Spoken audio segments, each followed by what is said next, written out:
Being born is good, or is it a catastrophe we learn to tolerate? Creating a life is often called an act of love. But what if it is also an act of violence, softened by hope, disguised as meaning? These are not rhetorical questions. They are the core of one of the most uncomfortable debates in philosophy, ethics, and human self-understanding. On one side, antinatalism states, without apology, existence is imposed, suffering is guaranteed. The unborn feel nothing. The born will feel pain. Therefore, not being born is always better. On the other side, defenders of existence respond, but only those who are born can feel anything at all. Pleasure, love, awareness, value. Suffering may be inevitable, but it does not erase meaning. This debate is not new, but it has sharpened in the 21st century, stripped of illusions. Some philosophers do not ask for empathy. They do not beg for hope. They do not offer comfort. They argue coldly that pain is not an accident of life. It is its structure. And if suffering is unavoidable, then preventing existence becomes an ethical act. But that ethic is not without resistance. Others argue that consciousness itself has intrinsic value, that to exist, even under the weight of pain, is still better than the absolute absence of all experience. That bringing someone into the world can be morally justified if conditions are just. This video is not a sermon. It is not therapy. It is not faith. It is a confrontation. No emotional veil. No spiritual escape hatch. Here, philosophy enters the ring, and both sides will speak with full force. It is a fact. Every human being who is born will suffer. They will lose. They will experience pain. They will decay. They will die. There is no alternate route. For some, this fact alone is sufficient. Suffering outweighs pleasure. The absence of pleasure is not bad if no one exists to miss it. But the presence of suffering is always bad, even if brief. Therefore, birth is never justified. Another voice deepens the accusation. Life is biologically hostile.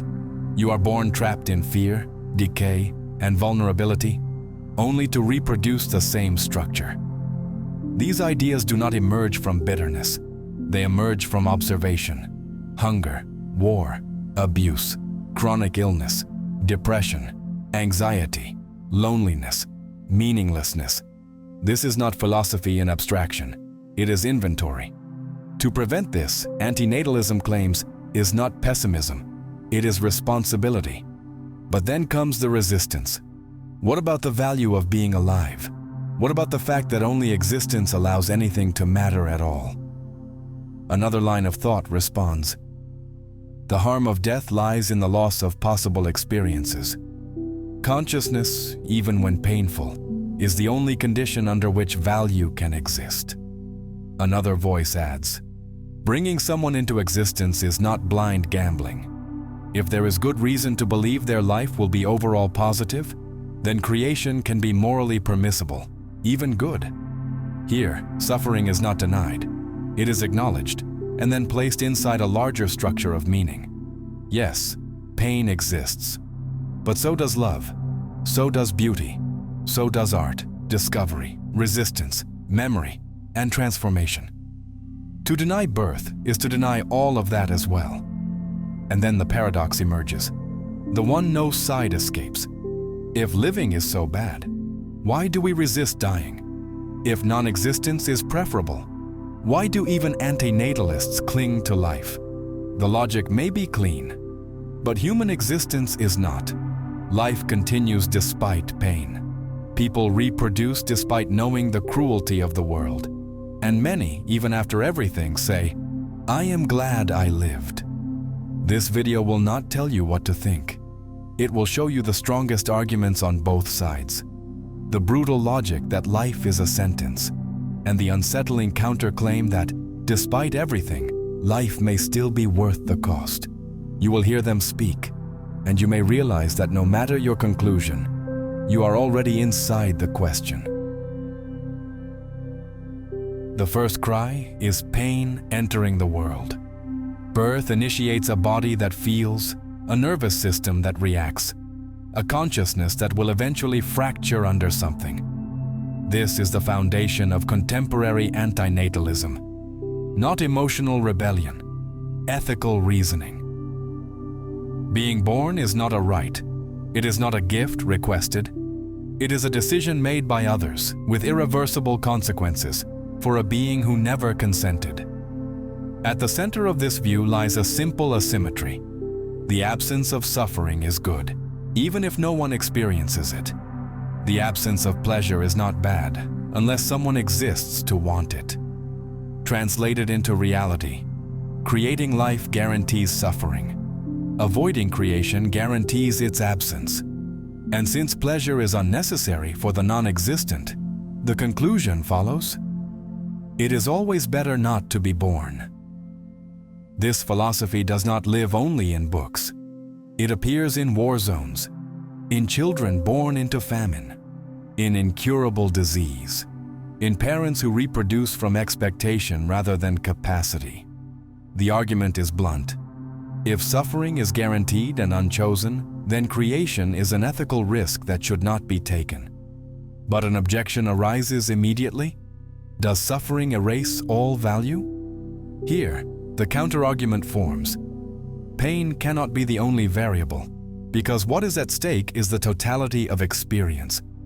Yes, life includes pain, but it is also the only space where anything else can happen. The non-existent do not suffer, but they also do not feel peace. They do not feel absence. They do not feel relief. They feel nothing, and nothing is not better. It is simply nothing. This is the core divergence. One side treats harm as decisive. The other treats experience itself as irreducible. Both acknowledge pain. What differs is what they do with it. So the question sharpens: is the certainty of suffering enough to say we never should have arrived? Philosophy cannot answer that for you. Only a consciousness already inside the world can. Some will look at their life and say, I did not ask for this, and nothing justified it. Others, scarred and exhausted, will still whisper, it was hard, but it was mine. Perhaps there is no universal verdict. Only this certainty remains. Being born has a cost, and only those who paid it can decide whether it was too high. Having a child is celebrated as love, but stripped of sentiment, it is something else. Pulling someone out of nothing and placing them into a world where suffering is guaranteed and failure is possible. Antinatalism turns doubt into accusation. Birth is a wager made on someone else's behalf, a game they cannot refuse and cannot exit without death. The critique is not only about pain, it is about consent, deciding for another mind, without permission, without certainty, with irreversible consequences. This accusation gains weight when reality is examined. Children born into extreme poverty, homes without stability or care, parents pressured by culture rather than readiness. Freedom to reproduce is treated as sacred, but it always involves another life, another fate. Why take that risk for someone who does not yet exist? Antinatalism answers, avoiding birth is the only way to avoid the original injustice. The counterargument does not deny risk, it reframes it. Risk itself is not immoral. Negligence is. If there is good reason to believe a life will be overall livable, then preventing that life may itself be a moral loss. Creation is not roulette unless it is done blindly. The claim is careful. Not all births are justified, but some are. Here, birth becomes not violence but responsibility. The disagreement crystallizes. One side demands certainty of no harm. The other accepts risk as unavoidable and seeks ethical conditions within it. What cannot be denied is this: birth is irreversible. There is no undoing existence. So the question returns, heavier. When someone creates a life, are they offering a chance or outsourcing their hope to another body? No philosophy can answer that for you, but you carry the outcome of someone else's decision. And perhaps the only honest way to judge it is by the marks it left on you. No one asks for a mind that can imagine its own extinction, but they are born with it. And everything changes. Consciousness anticipates pleasure and rehearses suffering before it arrives. It creates meaning and watches it collapse. Pain becomes memory. Memory becomes guilt. For antinatalism, consciousness is not a gift. It is the core injustice. Not because it guarantees misery, but because no pleasure can justify exposure to pain. Awareness itself becomes the problem.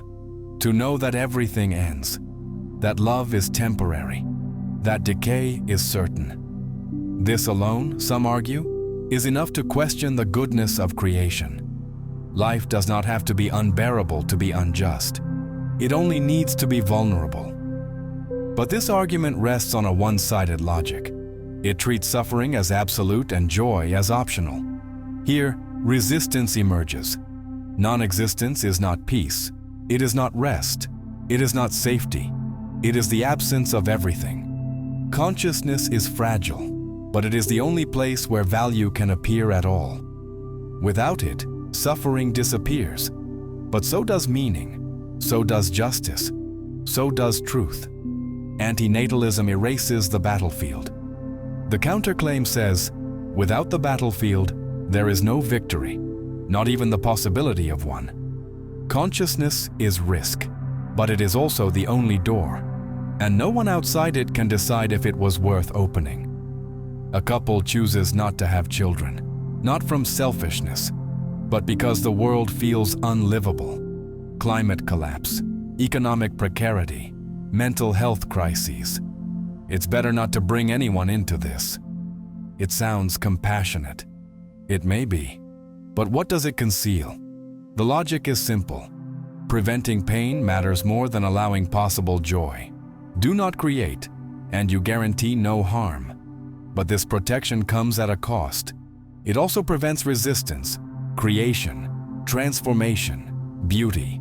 Avoiding birth avoids trauma, and also avoids everything else. The tension is unavoidable. Is refusal always ethical? Or is it sometimes surrender disguised as morality? No answer is clean. Only the weight remains. You are already here. That fact ends half the debate. The rest is what you do with it. Antinatalism works best from the outside, before existence begins. But no one speaks from there. Every judgment about birth is made inside life, and that changes everything.